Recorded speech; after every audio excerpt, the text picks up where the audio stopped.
మీకు ఒక సామెత చెప్తా.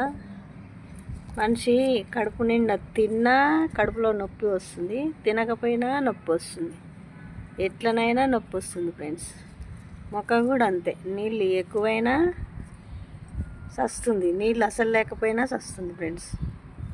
అందుకనే ఏదైనా మాట అయినా తిండి అయినా ప్రతిదీ ఏదైనా కానీ మాట పద్ధతిగా ఉండాలి, తిండి లిమిట్గా ఉండాలి. అప్పుడే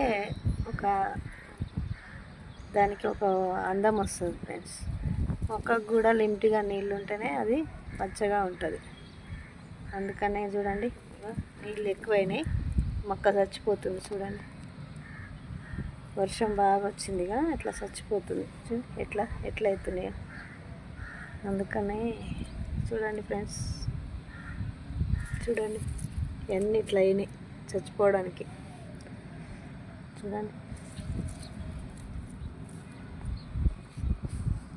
మాట ఎప్పుడైనా మితంగానే ఉండాలి ఫ్రెండ్స్, తిండి కూడా మితంగానే ఉండాలి. మాట పద్ధతిగా ఉండి తిండి మితంగా ఉంటే మంచిగా ఉంటుంది ఫ్రెండ్స్.